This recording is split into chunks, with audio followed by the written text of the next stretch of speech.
Olá, pensa só. E se existisse uma única coisa, um hábito, que fosse capaz de literalmente mudar tudo na nossa vida? Nessa análise, a gente vai mergulhar fundo nessa ideia, que vem de uma sabedoria muito antiga.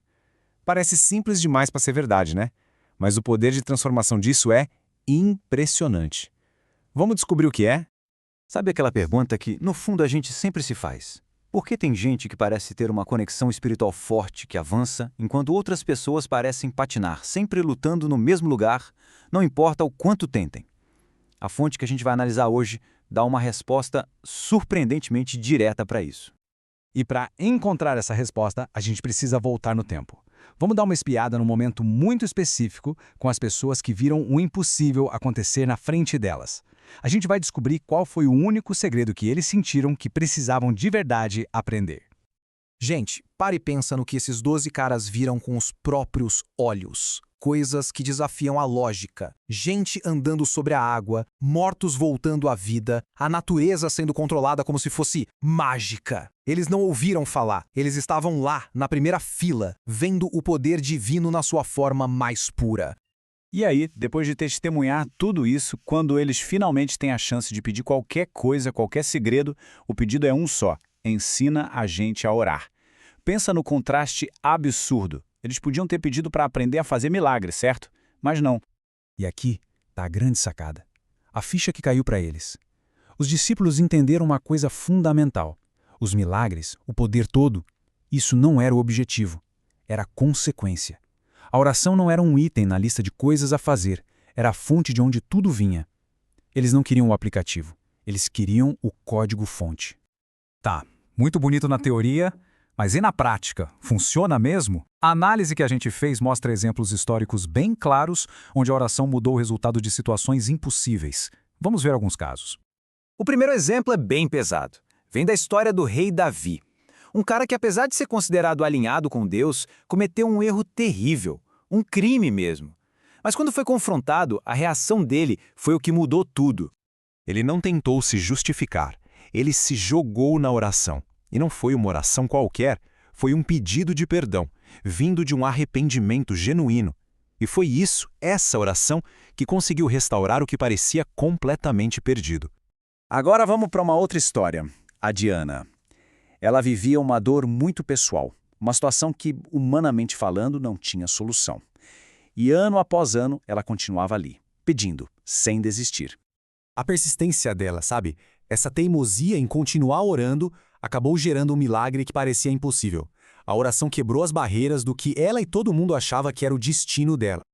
E por último, um caso de prisão literal. Correntes, guardas, muros de pedra. Paulo, Silas, Pedro, todos passaram por isso.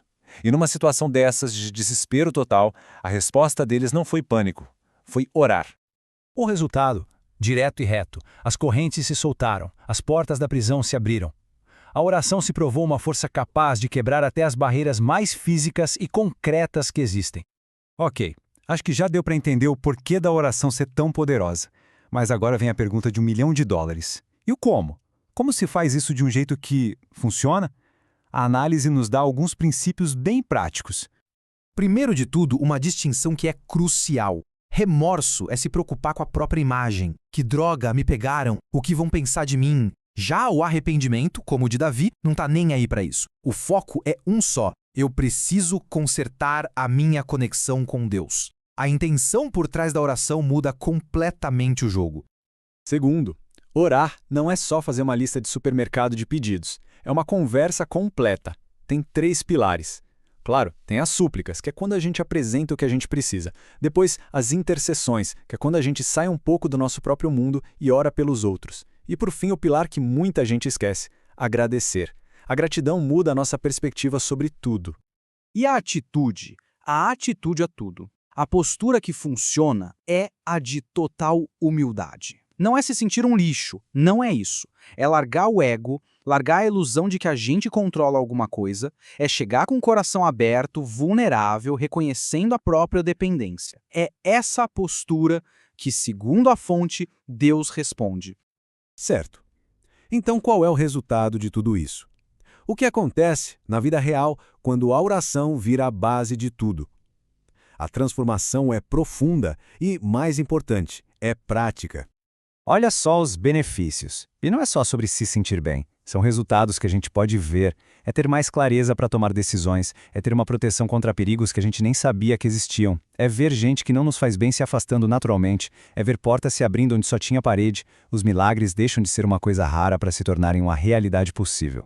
E essa frase aqui resume tudo de um jeito genial. Quanto mais se ora, menos se erra. A oração não é só para emergências, é uma ferramenta de sabedoria para o dia a dia. A ideia é que quanto mais a gente se conecta com uma sabedoria maior, mais acertadas se tornam as nossas decisões. Simples assim.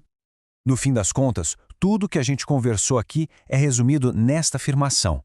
É uma tese central, uma promessa. A oração, quando é feita do jeito certo, com a intenção certa, não é só um pensamento positivo.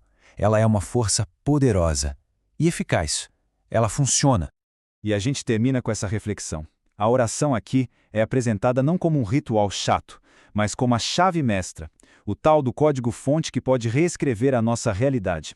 Então, a pergunta final é bem direta, mas ao mesmo tempo bem profunda. Se essa única coisa tem mesmo o poder de mudar tudo, por que não começar hoje?